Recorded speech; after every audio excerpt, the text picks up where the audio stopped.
kita membaca bersama-sama Ibrani pasal ke-7. Saya membaca 1 sampai 3, saudara membaca dari ayat 4 sampai dengan ayat yang ke-10. Ibrani pasal yang ke-7, saya membaca 1 sampai 3, saudara membaca 4 sampai ke-10. Sebab Melkisedek ini adalah Raja Salem dan Imam Allah yang Maha Tinggi. Ia pergi menyongsong Abraham ketika Abraham kembali dari mengalahkan raja-raja dan memberkati dia. Kepadanya Abraham memberikan 1/10 dari semuanya. Menurut arti namanya, Melkisedek adalah pertama-tama Raja Kebenaran dan juga Raja Salem, yaitu Raja Damai Sejahtera. Ia tidak berbapak, tidak beribu, tidak bersisilah, harinya tidak berawal, dan hidupnya tidak berkesudahan. Dan karena itu dijadikan sama dengan anak Allah. Ia tetap menjadi imam sampai selama-lamanya. Camkanlah betapa besarnya orang itu yang kepadanya Abraham, bapa leluhur kita, memberikan 1/10 dari segala rampasan yang paling baik. Dan mereka dari anak-anak Lewi yang menerima jabatan imam mendapat tugas menurut hukum Taurat untuk memungut persepuluhan dari umat Israel, yaitu dari saudara-saudara mereka, sekalipun mereka ini juga adalah keturunan Abraham. Tetapi Melkisedek yang bukan keturunan mereka memungut persepuluhan dari Abraham dan memberkati dia, walaupun ia adalah pemilik janji. Memang tidak dapat disangkal bahwa yang lebih rendah diberkati oleh yang lebih tinggi. Dan di sini manusia-manusia fana menerima perpuluhan, dan di sana ia yang datang, dia diberikan kesaksian bahwa ia hidup. Maka dapatlah dikatakan bahwa dengan perantaraan Abraham dipungut juga perpuluhan dari Lewi yang berhak menerima persepuluhan, sebab ia masih berada dalam tubuh bapa leluhurnya ketika Melkisedek menyongsong bapa leluhurnya. Mari kita berdoa sekali lagi. Berkatilah kami, celikan mata kami, beri kepada kami hati yang merendahkan diri, mengosongkan diri untuk menyongsong, menerima, mempelajari firman dan prinsip-prinsip kebenaran di dalam firman Tuhan. Dengar doa kami yang kami panjatkan dalam nama Yesus Kristus, penebus dan juru selamat kami yang hidup. Amin. Saudara-saudara, pasal ke-7 permulaan kita melihat sesuatu hal yang terjadi, yaitu Abraham menang di dalam peperangan. Sesudah itu ada 2 orang yang di sini catat 1 datang menyongsong dia. Saudara-saudara, Abraham pada waktu dia berperang dan dia menang, dia sudah berusia tua, tetapi dia masih mempunyai kekuatan baik fisik sendiri maupun kekuatan daripada lingkungan yang mendukung dia cukup besar, sehingga dia berperang, dia mengalahkan raja-raja. Sebagaimana saya pernah berkata kepada saudara bahwa arkeologi membuktikan zaman Abraham hidup di dalam dunia, kota Ur mempunyai kebudayaan yang begitu tinggi dan mengagumkan arkeolog pada abad ke-20. Karena emas yang ditemukan di kota itu melalui penggalian lebih bersih daripada emas 24 karat di dalam abad ke-20. Dan kecapi yang dibikin dengan ukiran-ukiran yang begitu teliti membuat orang kaget. Karena pernah ada orang liberal abad 19 mengatakan sebelum zamannya Daud tidak ada bahasa yang cukup indah. Sebelum zaman Daud tidak ada barang kesenian yang cukup indah. Memang di dalam penggalian arkeolog maka tidak pernah mendapatkan sesuatu barang art atau seni yang ditinggalkan di dalam sesuatu penggalian di dalam bait Allah yang didirikan oleh Solomon. Saudara-saudara, sehingga kita tidak tahu apa yang terjadi. Tetapi penggalian-penggalian seterusnya menemukan sebelum Sulaiman, bahkan adalah lebih 1000 tahun daripada dia, sudah mempunyai hal-hal yang sangat mengkagetkan, sangat bermutu tinggi di dalam seni di dalam ukiran, di dalam cara bekerja yang teliti. Itu sebab seorang ahli perempuan membawa kembali ke kecapi yang sudah berpecah-pecah berkeping-keping itu untuk disambung dengan teliti satu dengan satu, dan menyita 8 tahun untuk mengembalikan kecapi dari Ur, daripada Mesopotamia itu, dan sekarang berada di museum di Israel. Saudara-saudara sekalian, Abraham berada di kota seperti itu dengan kekuasaan dan keuangan dan dengan keadaan kejayaan yang luar biasa. Orang-orang yang kaya yang berada di Ur, ditemukan rumah mereka sekitar 65 kamar. Saudara-saudara, dan Abraham adalah seorang seperti raja, karena ada 318 pembantu yang mengikuti dia di dalam keluarganya. Orang semacam demikian adalah orang yang lebih kaya, lebih hebat, rumahnya lebih besar daripada konglomerat sekarang abad ke-20. Dan pada waktu dia melihat bahwa ada sesuatu kegagalan daripada seorang keponakannya yang namanya Lot, karena ditawan oleh raja-raja yang perang di dalam peperangan menyeru akan Sodom dan sebagainya, maka keponakan itu sudah ditawan. Abraham langsung membawa serdarunya pergi berperang dengan raja-raja, saudara-saudara. Dan di tengah-tengah peperangan itu yang menang adalah Abraham sendiri. Semua raja kalah, dan di situ dia membawa kembali keponakannya yang kurang ajar karena dia masih mencintai dia. Saudara-saudara, kalau saudara membaca di dalam Kejadian, saudara menemukan pernah terjadi keponakan yang tidak kira-kira itu, sebelum bisa membalas budi orang tua, dia sudah mulai berusaha dengan cara-cara yang licik untuk merebut kuasa, merebut harta, dan melecehkan orang tuanya. Siapakah Lot? Lot adalah anak daripada saudaranya Abraham. Kenapa kan Lot akhirnya dipelihara oleh Abraham? Karena papanya mati, maka paman ini dengan baik hati menampung dia, menerima dia, menjadikan dia seperti anak sendiri. Saudara-saudara mengetahui Lot adalah seorang pemuda yang dilahirkan sebelum Abraham mempunyai anak. Jadi pada waktu Abraham tidak mempunyai anak, dia melihat anak pamannya yang kehilangan kematian ayahnya, maka dia menampung dia, menerima dia. Tetapi apakah anak ini merasa budi anugerah daripada orang tua yang disebut paman Abraham ini? Tidak. Pada waktu mereka bersama-sama menggembala banyak domba yang dipelihara, bergembala ke sini ke sana. Dan sudah perhatikan, disitulah terjadi satu hal.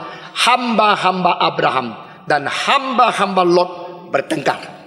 Pada waktu kedua kelompok daripada hamba ini bertengkar, bagaimanakah sikapnya Abraham? Apakah Abraham mengatakan kurang ajar? Mengapakah engkau bisa membuat hamba-hambamu berani bertengkar dengan hamba-hambaku? Saudara-saudara, Alkitab menulis hal yang sangat indah. Abraham berkata kepada Lot, dia tidak mau bicara sama semua hamba-hamba yang bertengkar. Panggil bosnya, panggil pemiliknya. Abraham panggil Lot dan berkata, Lot, engkau dan saya tidak boleh bertengkar. Hamba-hambamu dan hamba-hambaku tidak boleh bertengkar. Nah, ini satu sikap yang baik sekali. Kalau terjadi bawahan bertengkar, atasan itu senang sekali. Ini orang jahat. Nah, saudara-saudara, kalau bawahan itu bertengkar disebabkan atasan yang menghasut, itu lebih jahat.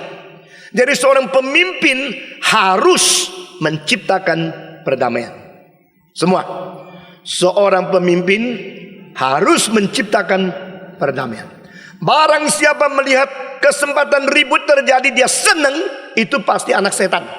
Saudara-saudara, seorang pemimpin tidak bisa mendengar, terlalu percaya kepada bawahan yang sedang bertengkar, karena itu akan menjadikan seluruh organisasi hancur. Itu akan menjadikan sesuatu retakan yang tidak gampang lagi dipulihkan.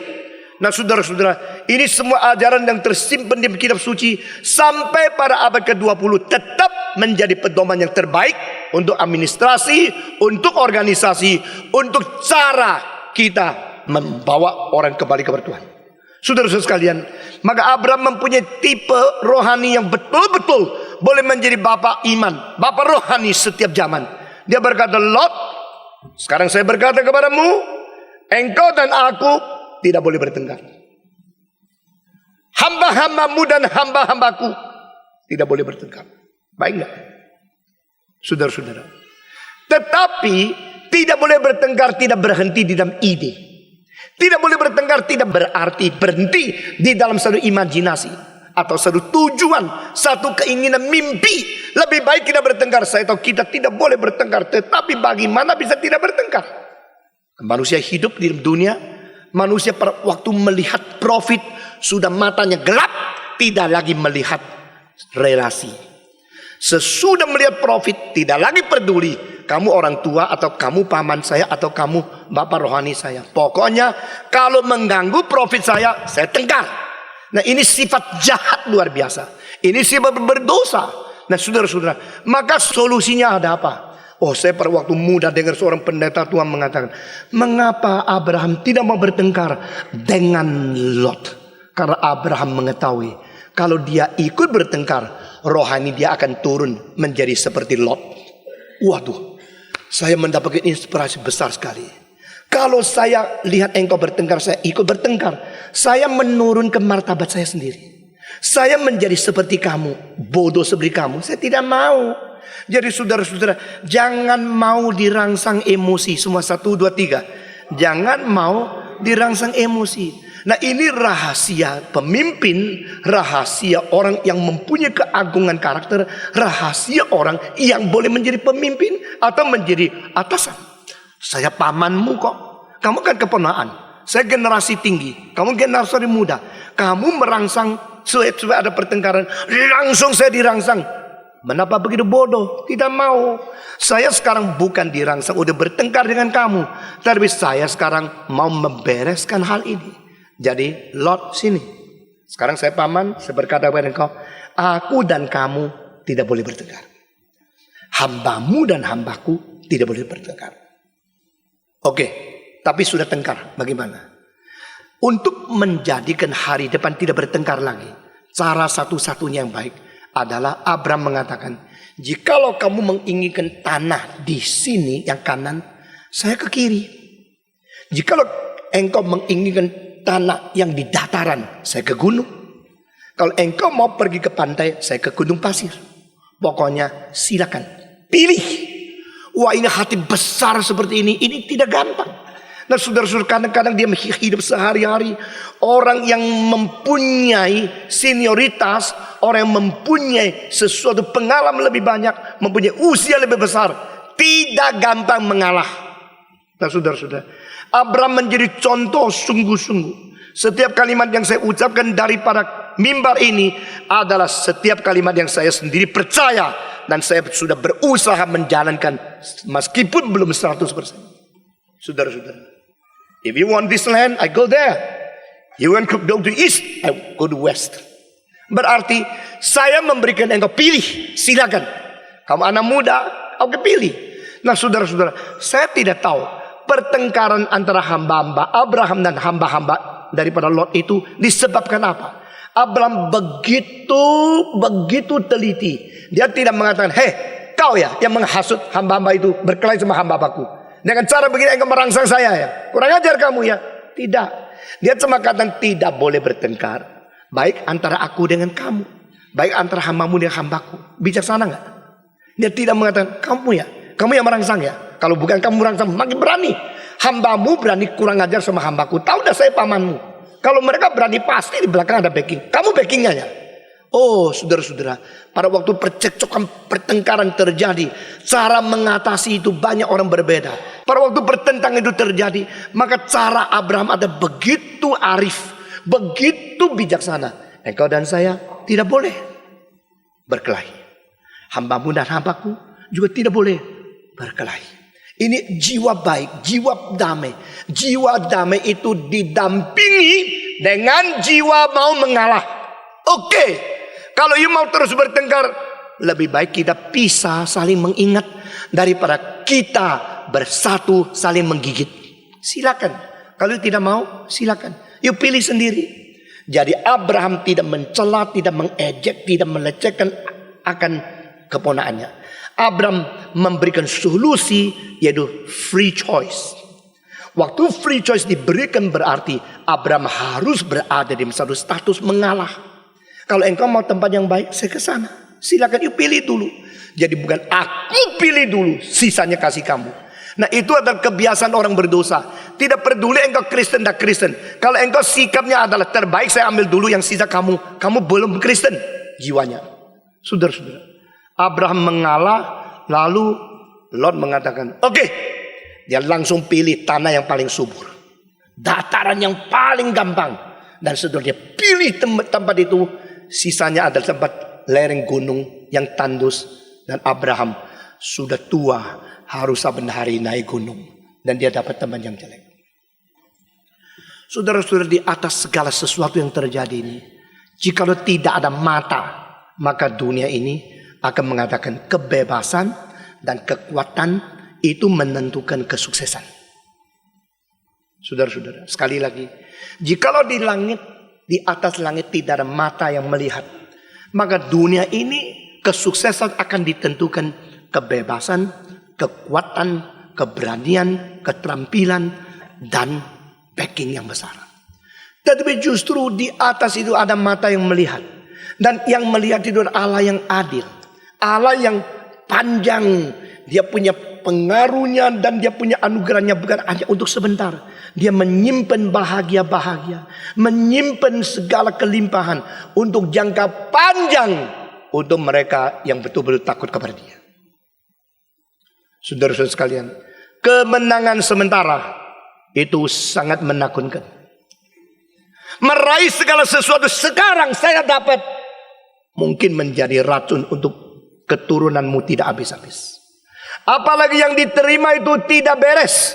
Yang diterima itu bukan daripada sesuatu keadilan dan kebaikan. Diterima dengan sesuatu hati yang jelek. Akibatnya apa?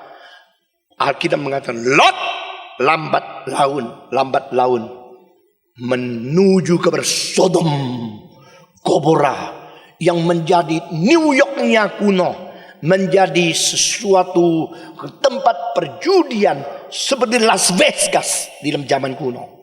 Rumah paling besar, tempat perjudian paling besar, tempat perjinahan yang paling besar, wanita-wanita paling cantik. Itu kota-kota yang begitu jahat. Lot justru makin mendekat atas pilihan orang muda yang menganggap diri pinter. Kenapa saya pilih tanah subur? Saya masih muda. Kenapa engkau tidak perlu? Engkau sudah tua kan? Yang tua tidak lama akan mati, betul nggak? Kalau engkau sudah mau mati, ya sudah tidak usah terlalu baik dong. Yang baik kasih saya dong. Saya masih mau berjuang. Maka Lot pergi ke Sodom Gomora dan Abraham pergi ke tempat-tempat yang tandus.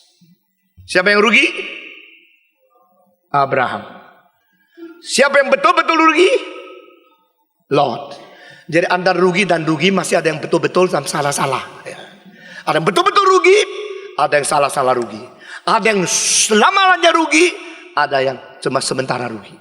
Ya, orang yang bijaksana itu tidak menghitung sesuatu pada suatu saat. Dia menghitung sesuatu dikaitkan dengan kekekalan, dengan itu pengaruh, dengan apakah luar dan dalam, materi dan rohani, iman dan kelakuan. Semua diperkirakan.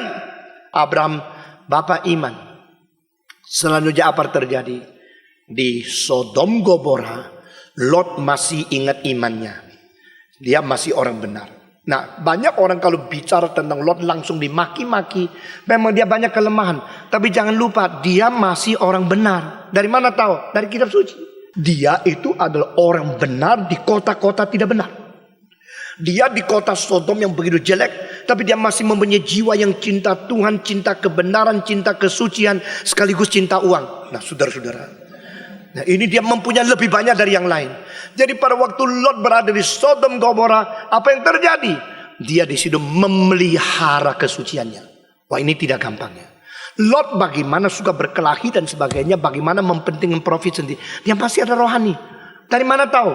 Karena sampai pada hari Sodom Gomora akhirnya bakar dengan api belarang dari surga. Sampai hari itu kedua anak perempuannya masih perawan. Gampang? Udah gampang ya? Yang belum nikah masih perawan kan kamu? Katanya Kristen. Saudara-saudara, Lot tetap orang benar. Lot tetap orang suci. Lot tetap mengingat Tuhan. Tetapi dia mempunyai kelemahan sambil cinta Tuhan, sambil cinta barang-barang yang tidak seharusnya dimiliki dengan cara yang tidak benar. Dari mana kita tahu semua ini? Di Alkitab tulis. Pada waktu malaikat datang mau menolong dia keluar, saudara-saudara, apa yang terjadi? Hari itu karena ada 2 malaikat datang kepada dia, dan karena eloknya mereka, karena bagusnya mereka, maka orang-orang itu semua datang mengelilingi rumah Lot dan ketuk pintu. Lot buka pintu kecil, tidak buka besar, karena kalau terbesar ini demonstrasi masuk susah ini. Ada apa? Serahkan 2 orang itu. Bahasa Ibrani 2 orang laki-laki. Serahkan 2 orang itu, karena kami akan bersetubuh dengan mereka. Terlalu ganteng malaikat itu. Malaikat itu gantengnya sampai laki-laki itu timbul birahi, mau homoseks dengan dia. Nah, di sini kita melihat kota Sodom dan Gomora sudah merosot sehingga mereka itu kelihatan orang ganteng timbul birahi. Kelihatan manusia yang ganteng, laki-laki pun mau berzina dengan dia. Lot menjawab, jangan. Kalian jangan mengganggu kedua orang ini. Kalau kalian betul-betul birahinya sudah begitu kuat, saya ada 2 perempuan anak saya yang masih perawan, saya serahkan engkau. Masakan ada bapak menyerahkan anak perawannya untuk diperkosa pria-pria yang begitu banyak? Lot terpaksa. Kenapa? People's power. Saudara-saudara, ratusan laki-laki yang kuasa. Kalau Lot tidak serahkan, maka Lot akan dihancurkan, dipukul mati di situ. Sekarang saya mau tanya lagi, mengapakah dia sudah pelihara kedua anak perawan itu sampai sekarang masih suci? Kok begitu diserahkan? Karena Lot cinta Tuhan. Bagaimana bisa mengatakan menyerahkan anak perawan itu untuk diperkosa itu cinta Tuhan? Karena dia di tengah-tengah kesulitan, tidak tahu bagaimana harus ambil keputusan. Maka dia mengambil keputusan memproteksi malaikat-malaikat, karena mereka adalah kiriman Tuhan, mengorbankan keluarga sendiri. Jadi saudara mengetahui pada saat-saat manusia terjepit di dalam kesulitan, apa yang kau pernah raih dengan susah payah gagal seketika. Memelihara anak perempuan itu sampai dijaga, sampai suci, sampai betul-betul perawannya itu tulen, murni, dijaga dengan baik-baik, tidak memperbolehkan anaknya itu pergi nonton tempat yang berzina, atau dia blue film, atau pergi ikut kawan-kawannya. Begitu dipelihara, akhirnya rohani dia tidak mungkin terpelihara. Pada seketika pada waktu bencana itu datang, lepas. Banyak ajaran Alkitab itu yang kita pikir-pikir betul-betul menakutkan. Ini semua resiko hanya diterima karena apa? Karena dia pilih tempat subur, pilih keuntungan, tapi tidak pilih kehendak Tuhan. Saudara-saudara, berapa banyak orang berkompromi? Berapa banyak orang melihat keuntungan rohaninya hancur? Berapa banyak orang melihat apa yang bisa saya terima sekarang? Tidak mengetahui dengan umpan daripada apa yang setan beri kepada engkau. Engkau sedang menunggu satu saat di mana jerat itu datang. Semua yang kau pernah dapat hancur di dalam satu hari. Saudara-saudara. Jadi untung itu apa? Untung itu rugi. Rugi itu apa? Rugi itu untung. Untung pasti untung. Untung tidak pasti untung. Rugi pasti rugi. Rugi tidak tentu rugi. Semua ini mengajar dengan menakutkan. Kalau saya baca kitab suci dan merenungkan sampai mendalam, hati saya bisa berdetukan, hidup bisa menjadi begitu keras. Tuhan, kasihan saya. Saya tidak boleh menganggap diri saya pintar hanya karena IQ lebih tinggi dari orang lain. Saya tidak bisa mengatakan saya pintar hanya karena pengalaman saya lebih banyak. Saya tidak boleh menganggap diri pintar hanya saya lihat sekitar saya ada orang bodoh. Kalau kelihatan orang bodoh langsung kira saya pintar karena apa? Tidak sebodoh dia. Saudara-saudara, orang bodoh adalah orang tidak berjalan dalam kehendak Tuhan. Orang bodoh adalah orang melihat profit sementara langsung lupa diri.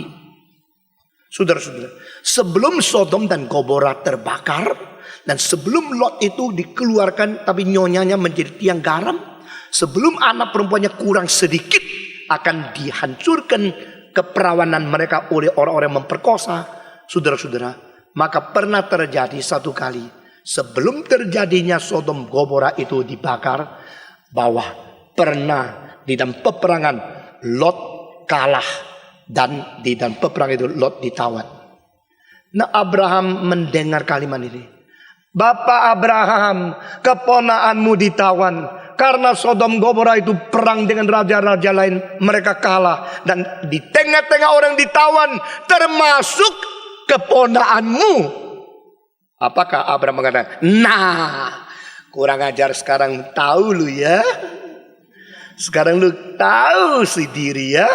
Dulu kurang ajar sama saya, sekarang enak lu. Allah itu maha besar. Bersyukurlah aku karena engkau adalah Allah yang suci dan adil. Anak muda yang kurang ajar kau telah pukul dia. Terpujilah namamu. Begitu? Tidak. Sama sekali tidak. Jadi itu kalau kita mau melihat contoh-contoh orang rohani itu. Pada saat-saat paling sulit, dia bagaimana? Pada saat-saat orang paling sulit, dia bagaimana? Itu rohani. Saudara-saudara, jangan lihat rohani orang pada saat paling enak dia bagaimana. Itu bukan rohani. Itu bisa pura-pura sandiwara. Orang kalau enak waktu datang ke gereja tidak sulit, ada mobil kok. Orang kalau enak datang ke gereja tidak sulit, tidak hujan kok. Orang kalau datang ke gereja kelihatan enak-enak, hidupnya baik, karena dia mempunyai pakaian yang boleh dipamerkan di seluruh gereja. Tidak ada yang Christian Dior paling baru dari Paris. Tidak ada. Tidak ada orang mempunyai segala kemewahan seperti saya. Kalau waktu enak, sulit lihat rohaninya. Tapi pada waktu sulit sekali, dia dicela, dia dihina, dia dihantam, dia dilawan. Dia stabil enggak? Dia damai enggak? Dia berbijak enggak? Dia hati besar enggak? Dan rohani dibuktikan lagi. Kalau musuhnya berada di kesulitan, bagaimana dia menanggapi dia. Amin. Luar biasa. Betul? Coba katakan sekali lagi. Sodom Gomora yang begitu mewah akhirnya kalah. Karena apa kalah? Ada raja yang mengintai kekayaan dan kemakmuran. Mereka mau perang, lalu akan membawa tawanan daripada orang-orang yang paling kaya dan kekayaan dan emas dan segala sesuatu yang paling berharga akan ditawan. Betul. Kalau satu kota, satu negara yang sudah menjadi kaya, tidak mungkin negara di sekitarnya yang iri hati tidak datang mengganggu. Mereka akan melatih militer kuat. Lalu engkau mempunyai kekuatan di dalam ekonomi, mereka mempunyai kekuatan di dalam militer, mulai datang menyerbu. Sejarah membuktikan lagi banyak sekali. Tapi saudara-saudara ditawan bagaimana? Abraham mengatakan, saya boleh tunggu lagi? Tidak. Saya tidak boleh tunggu. Karena itu keponakanku. Bagaimana jeleknya dia keponakanku. Bagaimana dia tidak benar. Bagaimana dia kurang ajar daripada saya. Dia tetap itu keponakanku. Maka bagaimana? Semua berangkat. Ikut saya. Perang. Orang-orang raja-raja yang berperang. Antara 5 raja dan 4 raja berperang. Raja Sodom Gomora itu kalah. Nah, yang menang sudah begitu senang. Sudah mereka mau bawa tawanan pulang. Tengah jalan ketemu Abraham. Saudara-saudara, Abraham sendiri berani berperang dengan semua raja. Setelah dia berperang, dia kalahkan semua raja. Dan Lot dibawa pulang.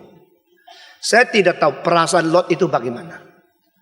Saudara-saudara, saya percaya pertengkaran antara hamba Lot dan hamba Abraham itu dihasut oleh Lot. Karena apa? Karena begitu setelah selesai pertengkaran, diberikan kebebasan pilih, dia langsung pilih yang baik. Karena dia dari dulu menginginkan, paman cepat mati. Ini zamannya saya. Engkau tidak perlu banyak harta. Saya yang perlu tempat yang paling baik. Saya merampas tetapi sungkan. Kamu paman, tunggu waktunya. Sekarang diberi kebebasan. Nah, kan legal toh? Diberi kebebasan oleh paman kok. Maka saya tidak usah sungkan, langsung ambil yang paling baik. Anak muda sekarang begini loh. Kalau engkau baik sama dia, dia kira engkau yang perlu dia. Kalau engkau baik sama dia, dia kira engkau yang takut sama dia. Kalau engkau memberikan anugerah banyak sama anak, dia kira apa? Dia kira itu sewajarnya.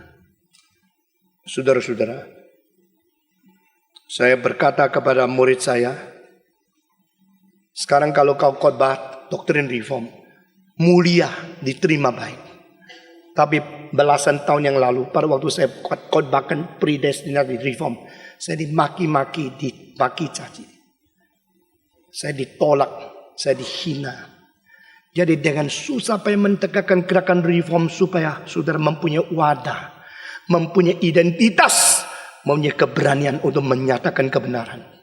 Dengan begitu susah payah, saya telah memperjuangkan sampai kemungkinan ini terjadi.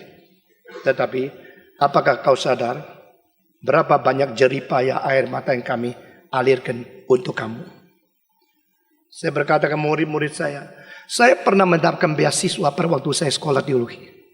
Tetapi begitu hari itu lulus, mendapatkan ijazah, dosen, rektor saya mengatakan engkau mengajar di sekolah teologi ini juga, menjadi dosen di sini. Lalu diberikan amplop sebagai dosen. Saya sekarang bukan mahasiswa, saya mendapat gaji, mendapatkan amplop. Saya melihat amplop itu, air mata cucur. Saya berkata, Tuhan, bolehkah saya pakai uang ini? Tidak. Saya dulu sekolah dapat beasiswa. Sekarang uang ini sebagai honor dosen. Saya kembalikan ke dalam persembahan kantongan itu 100%. Lalu Pak Tong Yu hidup dari mana? Saya melayani di sekolah teologi sebagai dosen. Saya menjadi seorang yang melayani di gereja sebagai penginjil. Dari uang gereja itu saya untuk hidup. Uang sekolah teologi saya kembalikan. Untuk orang lain juga boleh belajar teologi. Ini hanya menjadi sesuatu niat kecil untuk membalas budi dosen-dosen saya. Berapa lama? Kira-kira 2 tahun. Setiap bulan masukkan. Tidak buka amplopnya, masukkan. Tetapi uang dari gereja yang saya terima itu cukup tidak? Pertama cukup. Di dalam 1 tahun inflasi 300%. Tahun 64. Lalu akhirnya menjadi tidak cukup. Kenapa tidak cukup? Perpuluhan, memberikan orang miskin, membeli buku, naik bus dari Surabaya ke Malang untuk mengajar sebagai dosen. Dan tidak boleh lupa, saya makan di rumah ibuku. Saya harus memberikan uang makan kepada ibuku. Lebih daripada orang lain. Lebih daripada kos di luar. Ini pertama kali merasa harus membalas budi, membalas cinta kasih orang tua. Nah saudara-saudara saya dididik secara begini. Anak sekarang dididik bagaimana saya tidak tahu. Saya masih ingat gaji saya 15.000. Dan saya bisa memberikan 5.000 untuk uang makan. Lalu untuk itu bus dan sebagainya 3.000, perpuluhan, buku dan lainnya. Cukur rambut masih cukup. Tetapi setahun kemudian honornya tetap 15.000. Saya memberikan 7.500 untuk makan. Lalu untuk memberikan persembahan dan untuk yang lain. Uang bus ke Malang mengajar di saat tidak cukup. Tapi saya mesti mengajar bagaimana? Akhirnya saya berusaha untuk menghemat uang cukur rambut. Belajar cukur sendiri. Berusaha untuk menghemat, tidak lagi beli buku. Baca buku perpustakaan. Berusaha hemat, tidak beli pakaian. Pakaian lama dipakai terus. Masih tidak cukup. Masih tidak cukup bagaimana? Uang untuk beli tiket bus saja tidak bisa. Mau nangis? Tidak. Saya tidak akan nangis karena kesulitan saya. Saya tidak akan nangis karena orang mengejek saya. Saya akan nangis kalau pekerjaan Tuhan terganggu. Cara terakhir bagaimana? Yaitu saya tetap pergi mengajar. Tapi dari uang bus. Saya pakai truk. Setiap kali saya malam-malam sampai di Pasar Atom, tunggu truk malam yang lewat. Bolehkah saya ikut truk ke Malang? Kalau uang bus itu adalah 400, truk itu 250 sudah dia mau terima. Maka saya lompat ke atas truk, duduk di tengah-tengah tempat-tempat. Kadang-kadang ada hewan, kadang-kadang ikan asin yang bau luar biasa. Kadang-kadang sayur-sayur dan sebagainya. Biasanya bus 2 jam sudah sampai. Truk mampir sini, mampir sana 3 jam setengah baru sampai. Sudah sampai di Malang, baunya, pakaiannya apa nakar, langsung masuk kamar mandi, sudah bersihkan diri. Lalu dia mengajar sebagai dosen paginya. Orang tidak tahu dan saya tidak pernah beritahu kepada orang yang tidak perlu. Sekarang saya sudah tua, saya berkata-kata ini supaya beritahu kepada anak muda. Pelayanan permulaan itu banyak kesulitan dan tidak perlu kita mengeluh. Kita mesti cari jalan untuk berjuang. Demikian lembaga Reform Injili didirikan, gereja Reform Injili didirikan. Saat itu ada saat saya paling diterima di seluruh Indonesia. Tidak ada pendeta yang lebih di welcome dibanding dengan saya. Umur 35 saya sudah berkhotbah di Indonesia lebih dari 800 gereja. Umur 45 saya sudah berkhotbah di 1.500 gereja di seluruh dunia. Yang mendengarkan khotbah saya itu umur 26 sampai 9.000. Umur 29 sampai catatan rekor 16.000. Tahun 91 di Manado 65.000 satu malam. Dan sesudah itu pernah juga 45.000 93. Di luar negeri pun demikian. Tetapi saya mengatakan mesti dirikan gerakan reform. Mesti dirikan gereja reform. Dulu gereja-gereja yang menyambut Stephen Tong datang. Ayo kita ikut kebaktian pembangunan rohani. Sekarang dia sendiri dirikan gereja. Semua gereja mulai memusuhi saya. Hal dan pengalaman sempat demikian. Tidak ada orang ngerti. Kamu sekarang dengar mungkin terasa sedikit. Tapi engkau belum pernah menjadi pendeta yang terkenal di seluruh negara. Di satu zaman diterima. Mendadak menjadi musuh. Engkau tidak sadar. Nah, saya mulai melihat muka orang itu begini. Hati orang begini. Saya tidak mau marah. Saya tidak mau apa. Saya berkata, Tuhan, let your will be done. Biar kehendakmu yang terjadi. Surat-surat datang mengancam. Surat-surat datang mengatakan, aku menghormati engkau sudah berapa puluh tahun. Sampai hari ini berhenti. Tidak lagi menghormati kamu. Karena ternyata kamu mendirikan gereja. Kamu tidak lagi mau menjadi pelayan untuk gereja-gereja. Saudara-saudara, saya tidak akan menjawab. Orang serang saya di surat kabar. Saya tidak akan menjawab. Saya cuma tahu perlulah Indonesia satu gerakan reform. Jadi mendirikan gereja reform itu sebenarnya saya paling rugi. Pada waktu gereja ini dimulai di Granada di bawah. Saya berjanji kalau tidak bisa bayar ongkos sewa, saya akan jual mobil dan sebagainya. Nah saudara-saudara, rumah yang saya beli, sudah saya beli sebelum ada gereja reform. Sehingga bukanlah melalui gereja reform ini saya mencari kekayaan dan sebagainya. Persembahan-persembahan saudara disimpan dengan baik-baik. Kalau perlu uang, kita akan dirikan gereja yang besar. Dan sudah terkumpul uang-uang yang cukup banyak. Semua dikerjakan demi satu tujuan. Kehendak Tuhan yang terjadi. Kehendak Tuhan yang terjadi.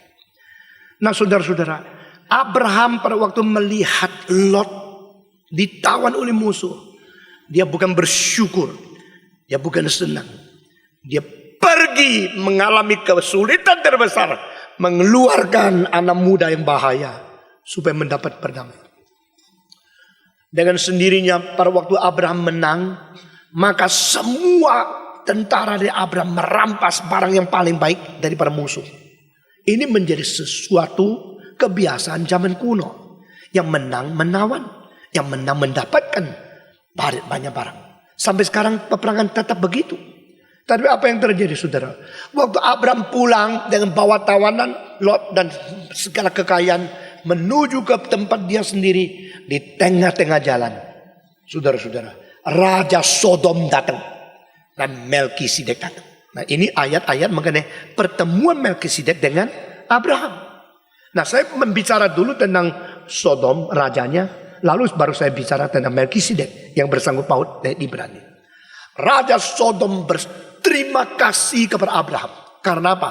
Karena dia telah mengalahkan musuhnya, membawa dia kembali. Dan dia sekarang langsung menyambut dia, memberikan banyak barang kepada Abraham. Silakan ambil. Abraham menjawab, sehelai benang, setali kasut daripadamu pun saya tidak terima. Nah kemarin dulu saya berkhotbah di STT RII. Saya berkhotbah tentang uang datang dari mana? 7 macam.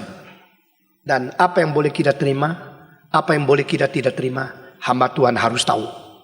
Nah saya berkhotbah mengenai itu. Mungkin pada satu hari khotbah saya itu akan dimakalakan. Where does the wealth come from?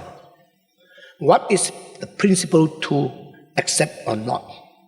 Saudara, Sodom rajanya membawa barang-barang yang bermutu, memberikan kepada Abraham. Abraham menjawab, "Hei Raja Sodom, sehelai tali, kasut, sehelai benang pun daripadamu saya tidak terima." Jadi dia tahu kapan harus terima, kapan tidak harus terima. Tapi zaman sekarang termasuk banyak pendeta-pendeta, pokoknya ada uang terima. Pokoknya ada profit, lupa diri. Abraham tidak demikian.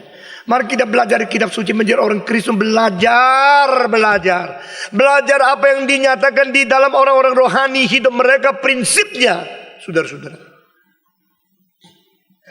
kadang-kadang yang baru masuk di GRI, sengaja saya menantang dengan hidup yang agak susah. Saya mau tahu bagaimana mereka berjuang. Ada yang langsung loncat, langsung rasa tidak adil dan sebagainya. Ada yang tahan tunggu. Dan saya mau tahu untuk jangka panjang bagaimana dia mungkin menjadi rahmat Tuhan yang mau diuji. Gary dididikan saya tidak diundang oleh pendeta lain. Saya bukan diundang oleh gereja besar. Kalau saya mau terima gampang. Sekarang ini juga kalau saya berada di Amerika, saya sudah ada gereja yang undang. Kapan saja. Tetapi saudara-saudara, di daerah ini perlu gerakan reform. Dan saudara-saudara, seminari, sekolah teologi luar negeri undang saya mengajar. Semua saya tolak. Satu-satunya tempat saya mengajar teologi, yaitu STTRI, Reform Institute, dan institut di Amerika yang saya dirikan. Tidak lagi menjadi dosen tamu. Begitu banyak anak sekolah teologi kepingin sekali mendapatkan sesuatu belajar dari saya. Tidak. Mungkin anak-anak mahasiswa kita sendiri belum tahu akan hal ini. Dan berapa bahagia mereka boleh mendapatkan sesuatu melalui hamba Tuhan yang dipakai dan membagikan segala sesuatu yang ada untuk mereka. Saudara-saudara sekalian, Lot tidak pernah merasa anugerah Tuhan. Sampai dia sudah gagal total. Istrinya menjadi tiang garam. Anak perempuannya kurang sedikit diperkosa habis-habisan. Dan Lot akhirnya di dalam keadaan yang sangat menakutkan. Dia dilepas daripada Sodom Gomora. Apa yang dia terima pada waktu muda, zaman dia nakal, dia rasa hebat. Semua hancur di dalam satu hari. Abraham yang diperlakukan tidak adil, dihina sebagai orang tua, akhirnya semua dipelihara oleh Tuhan. Mata di atas lebih penting daripada mata di dalam kedua lubang mukamu. Tuhan itu Tuhan yang suci, adil, besar. Dan Abraham tidak mau menerima uang yang tidak beres. Sehelai benang, satu tali kasut pun saya tidak terima. Jangan besok kamu katakan Abraham menjadi kaya karena saya memberi uang. Nah, saudara-saudara sekalian, kalau ada orang memberi uang kepadamu, sesudah itu dia akan memperalat kamu. Jangan. Kalau ada orang memberikan uang kepadamu, supaya besok-besok dia akan berkata, orang itu ada hari ini karena dulu saya. Lalu kemuliaan tidak mungkin kembali kepada Allah Bapa 100%. Tidak usah. Jadi saya menilai kalau ada orang memberi uang karena dia sungguh-sungguh cinta Tuhan. Sungguh-sungguh rendah hati. Sungguh-sungguh bukan untuk mau membela diri dan mau menyongkakan diri. Baru saya terima. Nah, saudara-saudara, Stephen Chen yang saya pernah undang di sini, prinsip sama-sama saya. Waktu dia sekolah teologi, ada orang kira, wah ini pinter. Kalau didukung, besok ini nama saya juga ikut terjun menjadi orang besar. Karena saya pernah mendukung dia. Datang menawarkan scholarship. Dia bilang, maaf. Kenapa saya harus uangmu? Saya bisa kerja berat untuk menyelesaikan tugas studi saya. Tidak perlu. Ditolak. Abraham menolak Sodom. Raja yang memberikan sesuatu kepada dia. Tetapi herannya, pada waktu di perjalanannya pulang, orang menyambut dia, termasuk Melkisedek yang tidak ditolak. Nah, saudara-saudara perhatikan di sini, kalau engkau menang semua menyongsong. Kalau engkau sudah menang semua keliling. Waktu engkau kaya semua mengelilingi engkau. Waktu engkau gagal semua meninggalkan engkau. Abraham setelah dia menang, dia menolak mereka yang mengelilingi dia yang motivasi tidak benar. Tetapi Abraham menerima apa yang diberikan oleh Melkisedek. Melkisedek memberikan apa? Dua macam, anggur dan roti. Mungkin itu perjamuan suci tengah jalan. Saudara-saudara, Melkisedek memberikan anggur, Melkisedek memberikan roti. Abraham menerima dan berlutut seolah-olah menyembah dia. Padahal bukan penyembahan. Itu upacara orang kuno di daerah itu. Lutut dan menurunkan tubuh dia dengan begitu menghormati dia. Nah, ini yang sekarang dikutip. Sebenarnya di seluruh kitab suci catatan rekor mengenai munculnya atau istilah Melkisedek cuma 3 orang. Pertama, Musa menulis peristiwa itu. Kedua, Mazmur mengutip sesuatu sumpah Tuhan Allah tentang Melkisedek. Ketiga, hanya Ibrani penulisnya menjelaskan apa artinya Melkisedek. Yang berapa minggu ini akan kita teruskan. Nah, saudara-saudara sekalian, sekarang perhatikan.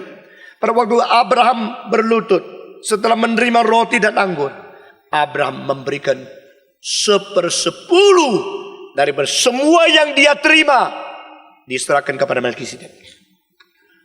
Saudara-saudara, di dalam Kejadian ada catatan itu. Dan di Ibrani catat lebih jelas satu istilah. Yang terbaik dari tawanan. 1/10 dari yang terbaik diberikan kepada Tuhan. Melalui persembahan kepada Melkisedek. Sekarang kalau kantong kolektor datang kepada kita. Kita memberikan karena apa? Kalau tidak diberikan, dimarahin orang lain dong. Dihina dong. Maka terpaksa memberi. Kalau kantong kolektor tidak datang, ada orang lupa satu baris, puji Tuhan dia lupa. Kalau kantong kolektor sudah datang, kita kasih uang, lihat-lihat yang paling kecil yang mana, lalu serahkan, toh sudah kasih. Yang paling lecek, yang paling bau, kasih Tuhan. Ini adalah kebiasaan manusia. Ada orang bilang, itu sudah baik, saya tidak ambil dari dalam, sudah puji Tuhan. Ada pendeta. Waktu menghitung uang, dia bilang capek saya perlu merokok. Lalu langsung suruh majelis beli rokok dari uang persembahan. Begitu. Saudara-saudara sekalian, Abraham tidak demikian. Abraham memberikan perpuluhan dari yang terbaik. Inilah juga menjadi contoh persembahan. Persembahan itu memberikan the best to the Lord. The best belong to Him. Mengapakah anak sulung harus menjadi orang-orang yang diserahkan kepada Tuhan? Karena anak sulung adalah anak engkau melahirkan dia pada waktu engkau masih sehat. Saudara-saudara, sulung, the firstborn. Jangan lupa, Tuhan Allah mau anak sulung dipersembahkan kepada Tuhan di dalam perjanjian lama. Dan Tuhan membunuh anak sulung daripada seluruh tanah Mesir pada waktu hari Paskah. Saudara-saudara, waktu Musa keluar daripada Mesir, hari itu adalah bencana alam ke-10 turun kepada orang-orang Mesir. Semua anak sulung terbunuh. Saudara-saudara, Abraham menjadi contoh. Siapa yang mengajar saya tidak tahu. Waktu itu tidak ada tata gereja. Waktu itu belum ada akte atau sesuatu anggaran rumah tangga. Waktu itu tidak perintah-perintah. Ini daripada dasar iman, daripada pengertian to God, it is for the Lord. Untuk pekerjaan Tuhan, untuk Tuhan. Saya harus memberikan apa? Dari antara yang paling baik, dia pilih perpuluhan untuk Tuhan. Begitu banyak orang kadang-kadang, saya ada meja sudah rusak, gereja perlu pakai enggak? Saya ada sesuatu yang sudah tua, saya enggak pakai. Gereja kalau perlu silakan datang angkat. Orang demikian itu memberikan persembahan, menganggap Allah itu sampah. Gereja itu sampah. Give out your best to the Lord. Saudara-saudara, yang terbaik kepada Tuhan. Abraham memberikan perpuluhan daripada yang paling baik untuk Melkisedek. Nah, saya tidak tahu berapa banyak yang memberikan kepada Melkisedek seperti ini. Dan saya tidak berarti kalau Melkisedek satu orang boleh menerima perpuluhan dari semua. Mungkin di Indonesia ada satu kebudayaan kekristenan yang hancur, yang rusak. Yaitu pendeta-pendeta menganggap perpuluhan itu milik dia seorang pribadi. Saya pernah berkhotbah di mimbar ini, pendeta-pendeta duduk di sini. Mari kita bertobat. Kalau kita anggap perpuluhan ini milik pribadi, kita bukan hamba Tuhan, kita perampok rohani. Kalimat itu mengakibatkan banyak pendeta benci sama saya. Seorang pendeta dituduh uangnya tidak beres dan main perempuan. Akhirnya dia memberikan penjelasan di dalam satu makalah. Di makalah itu tertulis begini, tentang perzinahan yang dituduh kepada saya itu tidak benar. Tentang perpuluhan seperti peraturan gereja-gereja yang lain adalah milik hamba Tuhan. Dia tulis sendiri. Tidak heran kalau orang menemukan dia mempunyai uang bermiliar-miliar. Itu uang dari anggota yang begitu banyak. Perpuluhan bagaimana bisa milik oleh seorang. Lain kali ada waktu, kalau ada kemungkinan saya tulis buku mengenai perpuluhan dan prinsip-prinsipnya. Menurut semua Alkitab. Dan di Indonesia ada ajaran yang rusak. Yang hancurkan kekristenan. Beri uang nanti Tuhan memberikan lebih banyak. Beri uang nanti Tuhan memberikan lebih 9 kali lipat ganda. Ini adalah ajaran yang menghancurkan iman Kristen.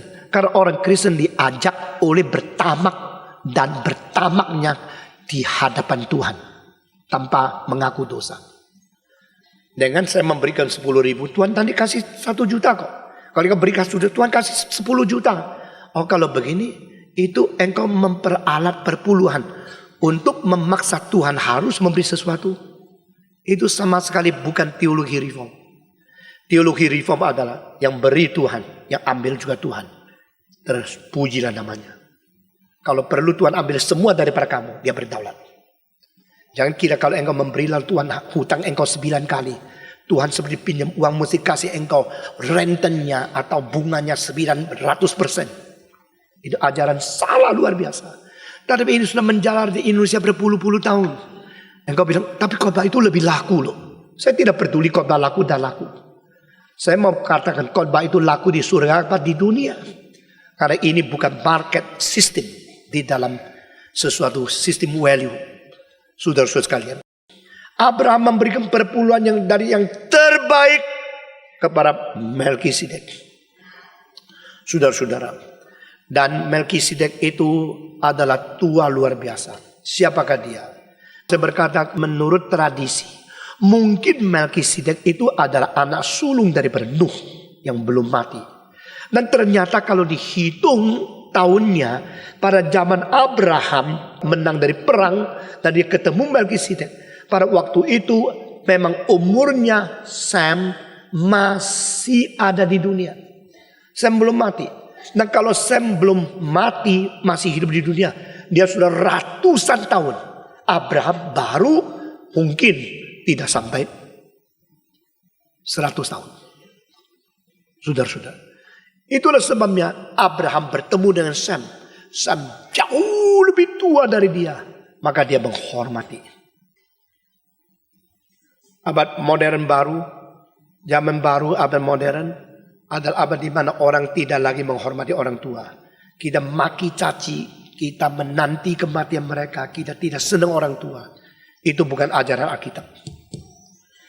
Orang harus menghormati orang tua. Semua.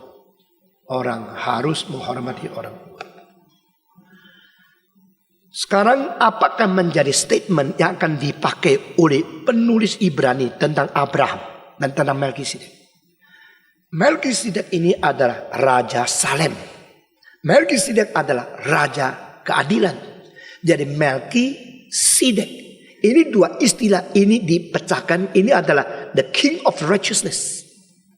Jadi Melkisedek itu mempunyai prinsip keadilan. Dan Melkisedek mempunyai pengaruh sejahtera berdamai. Di dalam diri dia terjadi dua ini bersatu. Di dalam hidup dia ini mempunyai integrasi daripada keadilan dan perdamaian. Saudara-saudara, orang yang suka damai selalu kurang adil. Orang yang mempunyai keadilan selalu tidak bisa damai. Karena dia mentegaskan akan keadilan kekerasan. Sulit damai. Orang yang damai selalu kompromi. Saudara-saudara, Melkisedek adalah seseorang yang mempunyai perdamaian. Dan dia sebut Raja Damai, Raja Salem. Salem, salam, shalom. Itu artinya sama. Salem, Jerusalem. Lalu orang mengatakan kalau dia raja Salem berarti dia menjadi raja di kota Yerusalem. Bukan. Kota Yerusalem waktu itu belum ada. Jadi jangan tafsirkan Raja Salem bahwa Melkisedek ada rajanya kota Yerusalem. Tidak benar. Tafsiran Alkitab bukan karena engkau pintar sembarangan. Tidak bisa. Dia ada raja yang menciptakan perdamaian. Dia ada raja yang memberikan perdamaian, sejahtera, sentosa kepada manusia. The King of Peace. Di dalam hal ini dia sangat mirip dengan Yesus Kristus. Yesus disebut di dalam pasal ke-9 ayat ke-5 daripada Yesaya, dia adalah the Prince of Peace. Yesus adalah everlasting Father. Yesus adalah mighty God. Yesus adalah the Prince of Peace. Di dalam hal ini dia mirip dengan Yesus Kristus. Tetapi di sini dikatakan dia adalah Melkisedek, the King of the righteousness. Yesus Kristus disebut dia adalah sesuatu matahari keadilan, the Son of Righteousness. Yesus adalah matahari keadilan. Yesus adalah Raja keadilan. Yesus sekalipun adalah Raja perdamaian. Jadi kedua hal ini integrasi dalam dirinya Yesus Kristus, dan ini diwakili, dilambangkan oleh munculnya Melkisedek. Karena Melkisedek adalah Raja damai, sekaligus dia adalah Raja keadilan, dan dia datang muncul. Saya bisa membayangkan Abraham yang sudah tua, kelihatannya lebih tua, kelihatan jadi muda, saudara-saudara. Abraham yang di hadapan orang lain sangat senior, begitu kelihatan akan Melkisedek, dia rasa sendiri seperti anak muda remaja, seperti bayi, langsung berlutut memberikan kehormatan besar-besaran kepada Melkisedek. Nah, saudara-saudara sekalian, itulah sebabnya kita belajar bagaimana menghargai yang lebih berharga. Dan kita bukan hanya berhenti di tempat di mana kita rasa diri kita sudah pintar, sudah senior, sudah hormat. Memberikan hormat kepada mereka yang patut dihormati. Di dalam peristiwa-peristiwa yang terjadi dalam hidup Abraham, terlalu banyak teladan dan contoh yang bisa kita terima. Dan saya kira ini kali Lot belajar banyak. Lot melihat pamannya mempunyai prinsip-prinsip yang tidak ada pada orang lain. Dan dia akan menegur diri. Saudara-saudara, sekarang saya tanya, perpuluhan diberikan kepada Melkisedek. Diberikan oleh siapa? Jawab, oleh Abraham. Abraham siapa? Abraham papanya Ishak. Ishak siapa? Ishak ayahnya Yakub. Yakub siapa? Yakub ayah daripada 12 suku, yaitu ke-12 anak dari Yakub, yaitu daripada Ruben sampai Benyamin. 12 anak itu diantaranya ada 2 anak yang sangat penting harus kita katakan sekarang. Satu yaitu Yuda. Satu lagi yaitu Levi. Nah, saudara-saudara, Yuda adalah mengakibatkan turunnya semua raja. Dan akhirnya menghasilkan Yesus Kristus. Suku Yehuda adalah suku yang menghasilkan raja. Sedangkan suku Lewi adalah suku yang menghasilkan imam. Semua ikutnya. Nah, ini kalau perlu saya kasih ujian. Jangan dengar khotbah tok, saudara-saudara. Suku Yehuda adalah suku yang menghasilkan apa? Raja. Suku Lewi adalah suku yang menghasilkan imam. Nah, ini dua mempunyai signifikansi sebagai pimpinan masyarakat di dalam agama dan di dalam politik. Sehingga melalui politik, maka masalah manusia di dalam negara Israel, Yahudi, dengan semua masalah sekitarnya negara lain secara horizontal terselesaikan. Tetapi masalah agama, yaitu masalah-masalah antara manusia Israel dengan apa kemauan dari Allah Bapa di dalam surga, itu terselesaikan. Jadi agama vertikal, politik horizontal. Orang-orang Lewi adalah orang-orang yang mengurus hal-hal manusia dengan Tuhan Allah. Orang-orang Yuda adalah orang-orang yang dipilih menjadi raja untuk akhirnya menyelesaikan manusia dengan manusia. Nah, saudara-saudara sekalian, sekarang saya tanya, perpuluhan orang Israel harus diserahkan. Diserahkan ke siapa? Saudara tahu? Perpuluhan Israel harus diserahkan. Diserahkan kepada siapa? Tidak tahu. Tidak tahu. Yang tahu cuma harga saham kemarin turun berapa begitu. Saudara-saudara baca kitab suci dong. Katanya Kristen. Kemarin dulu saya bawa profesor lewat satu jalan. Orang Islam berdoa sampai tengah-tengah jalan, mobil semua stop. Semua berdoa di situ. Lalu saya tanya kebaktian doa orang Kristen. Begitu menakutkan. Bahkan banyak majelis tidak ikut kebaktian Kristen. Bagaimana? Engkau mengatakan engkau anak Tuhan. Saya merasa malu. Saya sebenarnya ingin marah sekali. Tapi saya harus tahan. Kiranya Tuhan memberikan pertobatan kepada kita. Mendidik kita lebih baik. Jangan kira Tuhan memerlukan engkau. Jangan kira Tuhan perlu uangmu. Tuhan perlu pintermu. Itu semua hanya karena Tuhan kasih kesempatan kita melayani. Dan jangan melayani berdasarkan itu. Berdasarkan kuasa dari Tuhan. Saya menghimbau saudara berdoa. 1 minggu, 1 kali ikut kebaktian doa. Apalagi yang melayani. Jangan main-main. Setelah saya mati mungkin tidak ada orang berkata keras seperti saya. Tetapi aku akan berkata kepada Tuhan. Bapa di surga. Waktu hambamu di dunia sudah memberitahu kepada mereka. Biar mereka bertanggung jawab sendiri kepadamu. Kalau saudara masih bisa dididik. Dari orang paling tua sampai paling muda. Dari majelis sampai anak sekolah teologi. Saya masih merasa gereja ini ada pengharapan. Kalau engkau kelihatan sibuk di sini sana, orang lihat engkau begitu mencintai Tuhan. Tapi engkau tidak berdasarkan kuasa dari Tuhan.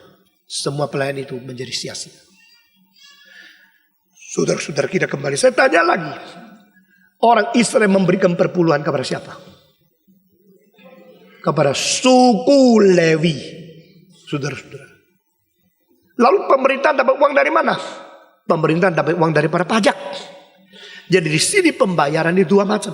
Satu macam pembayaran untuk Tuhan, satu macam pembayaran untuk pemerintah. Jelas. Raja tidak boleh, tidak berhak memakai uang perpuluhan. Orang Lewi yang mendapatkan perpuluhan. Lewi itu apa? Satu suku di antara 12 suku. Kalau satu suku di antara 12 suku, maka 12 suku memberikan perpuluhan kepada satu suku, maka Lewi sendiri tidak mempunyai income yang lain kecuali dapat dari perpuluhan. Berarti 11 suku memberikan untuk satu suku. Betul nggak? 11 itu memberikan perpuluhannya kepada satu suku. Sehingga 11, kalau umpama kita ambil angka, setiap suku dapat 100. Perpuluhannya adalah 10. Maka 11 suku ada 1100. Perpuluhannya menjadi 110. Betul gak? 110 itu diberikan kepada satu suku. Suku itu suku apa? Suku Lewi. Lalu suku Lewi mendapat 110. Dan dari mereka memberikan perpuluhan lagi kepada imam besar dan pekerjaan Tuhan di dalam bait Allah dan sebagainya. Berarti suku Lewi memberikan perpuluhan 110 dikurangi 11 jadi berapa? 99. Ya dong? Jadi suku-suku lain setelah memberi perpuluhan, mereka sisa berapa? Jawab dong. Sisa 90. Sehingga yang melayani Tuhan mempunyai 99, yang tidak melayani Tuhan sisa 90. Jadi di sini Alkitab menetapkan yang melayani Tuhan tidak boleh mempunyai hidup yang lebih kurang dari orang biasa. Ini semua prinsip ditentukan oleh Alkitab. Nah, tetapi kalau sekarang orang biasa itu mempunyai keadaan yang luar biasa banyaknya. Lalu dengan cara yang tidak baik mendapatkan kekayaan besar. Dan memberikan 1/1000 saja. Sudah dipuji-puji ke gereja. Kalau tidak engkau gereja akan roboh. Ini pekerjaan setan. Dan ini tidak sesuai Alkitab. Jadi diam kekristenan sekarang masih banyak hal yang tidak beres. Satu persatu kalau dibereskan itu waktunya terlalu banyak. Tapi saudara mesti baca sendiri dalam Alkitab. Nah sekarang kita teruskan. Maka orang Lewi kenapa patut menerima perpuluhan? Mengapa orang Lewi diberikan perpuluhan? Kenapa bukan suku Benyamin? Kenapa bukan suku Gad? Kenapa bukan suku Ruben atau Simeon? Kenapa suku Lewi? Nah saudara-saudara, ini harus kita selidiki. Ada sejarahnya. Pada waktu Musa mendapatkan 2 loh batu yang terisi tulisan sendiri dari tangan Tuhan Allah dan yang 10 hukum. Dia turun dari gunung Horeb. Dia sampai di lereng gunung Cilaka. Dia melihat Bani Israel semua lagi berdansa, bertari-tari, berteriak-teriak, lalu menyembah sujud kepada patung, yaitu sapi emas yang sudah dijadikan berhala. Inilah Yehova yang membawa kami keluar dari tanah Mesir, adalah Yehova sapi ini. Yehova yang membawa Musa ke gunung, tidak tahu di mana. Oh, dia mungkin sudah mati. Inilah Yehova yang membawa kita keluar dari Mesir. Inilah Yehova. Pimpinan baru pergi 40 hari. Rohaninya sudah roboh, imannya sudah rusak. Dan pimpinan yang kedua, Harun, sudah ketakutan kalau rakyat berontak, langsung kompromi. Musa tidak turun 40 hari. Mereka kira dia pasti mati. Tidak ada Coca-Cola di situ kok. Di atas gunung mau minum apa? Tidak ada makanan di situ. Mau minum apa dia? Dia pasti mati kelaparan, kehausan di atas gunung. Kalau begini, ini bagaimana? Ini pemimpinnya sendiri sudah mati. Yang dipimpin 2 juta manusia mau makan apa? Mau jalan atau tidak? Mau turun atau tidak? Bingung, saudara-saudara. Musa tidak boleh minta persetujuan semua secara demokratis. Karena dia satu-satunya yang mendapat panggilan Tuhan. Dan dia harus menjalankan prinsip Tuhan, tidak kompromi sama sekali. Kakak Musa, Harun, mendampingi dia tapi tidak mendapatkan panggilan pribadi. Seperti Musa begitu konkret melihat. Lalu Harun mengatakan, oke, kumpulkan emas. Emasnya yang kau rebut daripada tanah Mesir, kumpulkan. Sudah dikumpulkan, lalu dicairkan, sudah carikan, dibentuk satu sapi emas. Setelah ada lembu emas ditaruh di atas mezbah. Lalu Harun berkata, sekarang silakan nyembah. Kompromi dia. Saudara-saudara, kalau seorang pemimpin yang ketat, tidak ada yang lain kompromi, maka rohani itu langsung merosot, langsung hancur. Mereka menyembah, bertari-tari, selesai. Musa turun kelihatan. Musa begitu marah, begitu sedih, dia begitu kecewa. Baru 40 hari saya tidak ada di tengah-tengah kamu, sudah jadi begini. Kalau mati bagaimana? Musa melemparkan kedua batu itu. Melempar. Hancur. Pecah semua.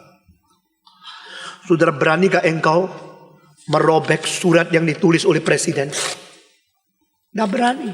Ini tulisan presiden. Kok dirobek? Tetapi kedua batu itu adalah tulisan Tuhan Allah sendiri. Kenapa dirobek? Kenapa dijatuhkan? Kenapa dilempar sampai pecah? Karena Musa tidak tahan kemarahan. Inilah kebesaran. Saya susah payah mendirikan kamu supaya menjadi bangsa yang menyembah kepada Allah yang sejati. Jangan seperti suku-suku yang lain. Jangan seperti bangsa-bangsa yang lain menyembah berhala. Sekarang engkau sendiri sama.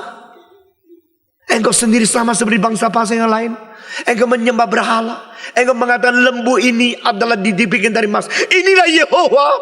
Oh, Musa tidak tahan. Musa hancurkan dua batu itu. Saya mau tanya, mengapa Musa turun memecahkan dua batu yang ditulis oleh tangan Tuhan Allah sendiri? Tuhan Allah tidak marah. Saya tanya lagi, mengapa Harun, pemimpin yang begitu tidak beres, memperbolehkan mereka bikin lembu? Tuhan juga tidak marah. Ini teka-teki. Ini hal yang perlu kita pikirkan. Prinsip-prinsip Alkitab sangat tinggi, sangat ajaib adanya. Saudara-saudara, Musa memecahkan kedua batu itu, Allah tidak marah. Karena marahnya Musa tepat pada waktu marahnya Tuhan. Jadi dalam marah, dia sehati dengan Tuhan. Saudara, ini penting sekali. Kalau seorang hamba Tuhan marah berdasarkan kehendak Tuhan, kemarahan dia bukan saja tidak ditegur oleh Tuhan, akan membangun gereja. Martin Luther berkata, I never worked better than when I was inspired by anger. Holy anger. Aku belum pernah melayani Tuhan lebih baik daripada saat-saat aku diberikan inspirasi dari kemarahan yang suci dari Tuhan. Kalau waktu dia ditimbulkan, dia dirangsang oleh kemarahan Tuhan, dia bisa mengerjakan pekerjaan yang lebih baik daripada saat-saat yang lain. Karena pada saat itu dia membela kesucian Tuhan. Dan saudara-saudara, apa yang terjadi pada waktu batu itu sudah dipecahkan, Musa langsung berteriak, siapa memihak Tuhan? Sini. Barang siapa yang memihak lembu, memihak berhala, yang memihak cara berkompromi, merusakkan agama dan hancurkan gerakan ini, silakan keluar. Yang membela Tuhan sini, berperanglah di antara kamu. Engkau harus menyelesaikan hal ini. Nah, ini peperangan yang disetujui oleh Tuhan. Peperangan untuk membela gerakan yang murni, peperangan yang membela doktrin yang benar. Akhirnya terjadi apa? Saling perang mereka. Dan hari itu ada satu suku. Suku ini khusus lain. Suku ini mempunyai pengertian yang lain. Karena dia betul-betul sudah menaruh hati, mempelajari, memperhatikan dan sehati untuk mengikuti Tuhan. Tidak yang lain. Itu suku Lewi. Suku Lewi semua keluar memihak Musa. Dan suku lain itu tidak mau. Mengapa mesti memihak Allah Yehova yang tidak kelihatan? Yehova, tapi yang kelihatan dong. Yehova, tapi yang bisa kita pegang, bisa kita bersembah sujud seperti lembu ini dong. Maka peranglah. Setelah perang itu, saudara-saudara, 3.000 orang mati pada hari itu. 3.000 orang mati dan harus mati. Karena apa? Karena tidak boleh kompromi. Ini adalah hari pertama Tuhan memberikan Taurat. Dan Taurat membuktikan ada satu bangsa yang menerima firman Tuhan yang berlainan dengan semua bangsa di dunia. Tidak boleh kompromi. Kalau hari itu tidak apa-apa lah. Yehova yang kelihatan boleh, yang tidak kelihatan boleh, yang di surga boleh, yang di atas mesa boleh, yang berbentuk roh atau berbentuk lembu sama kok. Pokoknya sama. Inilah kekristenan sekarang. Tidak apa-apa lah. Ikut Kristen bagaimana ajaran, bagaimana doktrin apa, tidak apa-apa. Pokoknya sama-sama Kristen. Toh mesti ada cinta kasih toh. Kita saling mengampuni, saling mengisi toh. Jadi Allah Yehova diisi oleh lembu toh. Lembu diisi oleh Yehova toh. Tidak apa-apa toh. Musa berkata, bunuhlah saudaramu. Setia kepada Tuhan Allah. Tidak ada kompromi. Mereka bunuh. Mati 3.000 orang. Saudara-saudara, perjanjian lama pada waktu hukum Taurat diberikan hari itu 3.000 orang mati. Di perjanjian baru waktu Roh Kudus turun 3.000 orang diselamatkan. Old Testament, New Testament. The righteousness of God and the salvation of God. Hukum Allah, pengampunan Allah, keadilan Allah, cinta kasih Allah. Ini semua tercantum dengan begitu jelas. Saudara-saudara, mulai hari itu Tuhan berkata, Lewi, suku Lewi, aku pilih menjadi imam-imam, melayani seluruh jemaat. Orang yang memihak aku, orang yang jaga kesucian, orang yang tidak mau kompromi, orang yang mengerti firman dengan sungguh-sungguh. Inilah. Tetapi mereka tidak boleh kerja lain. Mereka harus sepenuhnya waktu full time melayani Tuhan. Lalu hidup dari mana? Istri makan apa? Anak dari mana? Perpuluhan diberikan kepada suku Lewi. Jelas sekarang. Perpuluhan dari seluruh Bani Israel diserahkan kepada Lewi. Supaya apa? Mereka bukan sambil melayani, sambil ketakutan makanan dari mana, uang dari mana. Akhirnya kompromi sama orang kaya. Minta-minta sama konglomerat. Tidak. Mereka harus diberikan kehormatan. Mereka harus diberikan kecukupan. Mereka harus menerima perpuluhan. Karena suku Lewi, suku yang dipilih untuk melayani Tuhan. Engkau harus menghormati dia. Nah, ini seluruh kitab suci itu perintahnya Tuhan. Dan prinsip-prinsip itu betul-betul menakutkan. Tuhan bukan saja lebih dari siapapun. Dia adalah lebih daripada semua yang tertinggi. Dan dia adalah bukan saja arsitek terbesar, dia juga adalah matematik ahli terbesar. Dia sudah hitung semua. Satu-satunya buku dalam kitab suci. Suku Lewi adalah suku yang menerima perpuluhan. Nah, saudara, apa hubungan dengan bagian ini? Bagian ini mengatakan suku Lewi bukan saja menerima perpuluhan. Suku Lewi adalah memberi perpuluhan juga. Loh, kapan suku Lewi memberikan perpuluhan kepada siapa? Nah, Melkisedek menerima perpuluhan dari siapa? Siapa? Abraham. Waktu Abraham memberikan perpuluhan, saya mau tanya, adakah suku Lewi? Ada belum?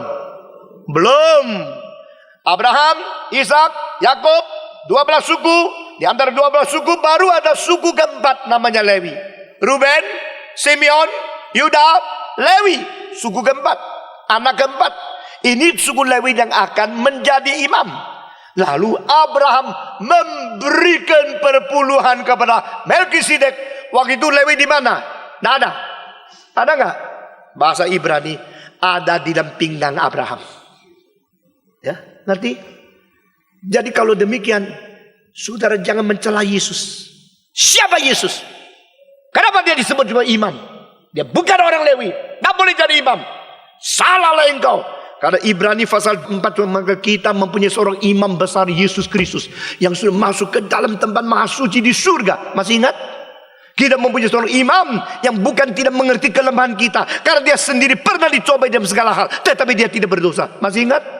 Ini khotbah-khotbah ini continue. Saudara, kalau jelas apa yang dikhotbahkan setiap pasal, engkau mendapatkan kekukuhan, pengertian dan iman yang sejati menurut firman dan kebenaran Tuhan. Saudara, kalau Ibrani penulis mengatakan Yesus imam, Yesus imam, lalu orang Ibrani bilang gila loh. Yesus mana bisa jadi imam? Yesus suku Yehuda. Suku Yehuda bukan suku Lewi. Suku Yehuda boleh jadi raja, tidak boleh jadi imam.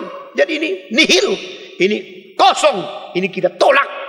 Tapi sekarang penulis Ibrani ada salah satu pentafsir Alkitab yang paling jenius. Saya sendiri kagum sekali karena termasuk Paulus, Petrus, Yohanes, semua tidak melihat kitab suci dengan perspektif yang pernah dimiliki oleh dia. Dia mendapatkan dari ayat keempat daripada pasal 110 dari Mazmur. Tuhan berkata, dengan sumpah aku mentegakkan engkau menjadi imam menurut sistem Melkisedek, atau menurut klasifikasi Melkisedek, bukan menurut klasifikasi Harun. Minggu depan saya akan memberikan lebih jelas lagi tentang kenapakah Yesus berada di dalam satu arus Melkisedek yang berlainan dengan arus daripada Harun itu. Saudara-saudara, Harun sombongnya? Lewi sombongnya? Engkau dipilih menjadi hamba Tuhan, dipilih jadi iman, jadi engkau menerima perpuluhan kan? Tahu tidak? Nenek moyangmu Lewi justru bukan menerima perpuluhan, memberi perpuluhan kepada siapa? Kepada Melkisedek. Dengan demikian, pasal ke-7 ayat pertama menjadi sangat-sangat signifikan. Kita membaca pasal 7 ayat ke-4. Semua, camkanlah betapa besarnya orang itu yang kepadanya Abraham bapa leluhur kita memberikan 1/10 dari segala rampasan yang paling baik. Saudara-saudara, atau terjemahan lain, coba pikir berapa hormat dan mulianya adalah Melkisedek. Coba pikir berapa mulia, berapa hormat dia. Kenapa? Karena Abraham pun berlutut, Abraham pun menghargai, Abraham pun memberikan perpuluhan kepada dia dari yang paling baik. Give your best from the best of the best. And what you have, 10% to Melkisedek. Oh, waktu Abraham memberikan perpuluhan itu kepada Melkisedek, Lewi belum ada. Tetapi Lewi bukan tidak ada. Dia ada di mana? Kita membaca ayat ke-10. Pasal 7 ayat ke-10. Semua. Sebab ia masih berada dalam tubuh bapa leluhurnya ketika Melkisedek menyongsong bapa leluhurnya. Sampai di sini hari ini kita mentafsirkan Ibrani. Depan kita akan meneruskan dengan lebih jelas lagi. Mari kita berdoa. Bapa di dalam surga, kami berterima kasih untuk anugerah dan berkat yang sudah Tuhan jatuhkan, Tuhan nyatakan, Tuhan karuniakan kepada kami. Kami berterima kasih Tuhan berada di tengah kami, Tuhan tidak meninggalkan kami. Dengan didikan, dengan perkataan-perkataan dan dengan contoh-contoh, dengan ajaran-ajaran dan teladan daripada orang-orang kudus dalam kitab suci. Engkau telah mendidik, mencerahkan, membawa kami kembali. Kami berdoa kiranya hidup kami boleh sungguh-sungguh sesuai dengan kehendak Tuhan, berjalan di rencana Tuhan. Tuhan. Dan kami boleh memuliakan nama Tuhan. Dengar doa kami ya Tuhan. Kami berterima kasih. Kami serahkan semua ke dalam tangan Tuhan. Kami serahkan gereja ini ke dalam tangan Tuhan. Kami serahkan setiap orang Kristen ke dalam tangan Tuhan. Apa yang sudah kami dengar kiranya boleh menjadi sesuatu yang sungguh-sungguh menghidupkan kerohani, membenarkan kerohanian, membawa kami kembali kepada rencana dan prinsip Tuhan. Dengar doa kami yang kami panjatkan dalam nama Yesus Kristus, penebus dan juru selamat kami yang hidup. Kami sudah berdoa. Amin.